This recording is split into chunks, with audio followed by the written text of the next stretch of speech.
Bonjour. Les résultats du premier trimestre ont largement animé l'actualité récente en bourse. Et les comptes trimestriels sont souvent de bonne facture, en particulier aux États-Unis. Ce qui explique en grande partie le retour des indices américains vers des niveaux records. Aux États-Unis, près d'un tiers des entreprises du S&P 500 ont désormais publié leurs résultats. Et 45% des sociétés de l'indice phare de la bourse américaine ont dévoilé leur bilan au premier trimestre. Près de 8 entreprises sur 10 du S&P 500 ont annoncé des profits supérieurs aux attentes, alors que les bénéfices des entreprises américaines pour le premier trimestre étaient attendus en baisse de 2,5% selon le pointage de l'agence Reuters. Guillemets. Globalement, les données sont satisfaisantes. Près de 78% des entreprises américaines ont annoncé des bénéfices supérieurs aux attentes du consensus, une proportion qui se situe dans la moyenne historique.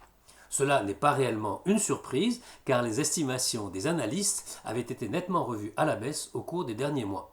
On notera tout de même la bonne tenue de certains poids lourds de la cote, analyse la financière de l'échiquier dans son dernier macroscope. Les commentaires de DNCA vont dans le même sens. Voilà ce que nous dit DNCA. Les publications annuelles et les premières publications trimestrielles ne contiennent pas d'éléments laissant croire à une violente récession mondiale. Ainsi, tous les indices actions approchent ou tutoient la barre des 20% de performance, que ce soit aux États-Unis ou en Europe, souligné Igor Demac, gérant et porte-parole de la gestion chez DNCA dans son point hebdomadaire de fin avril. Alors, du coup, l'indice S&P a signé de nouveaux records.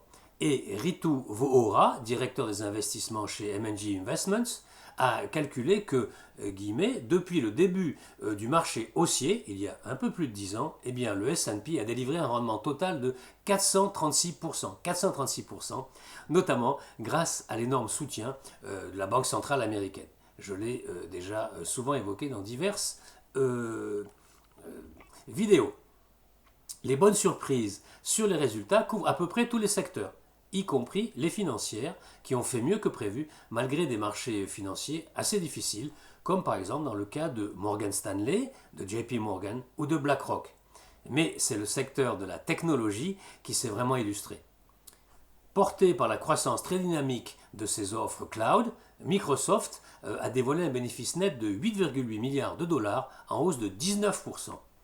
Hors provision exceptionnelle liée à l'affaire Cambridge Analytica, Facebook affiche un bénéfice par action de 1,89 dollars contre 1,63 dollars qui était attendu. Donc c'est mieux que prévu, notamment grâce à une bonne maîtrise de ses coûts.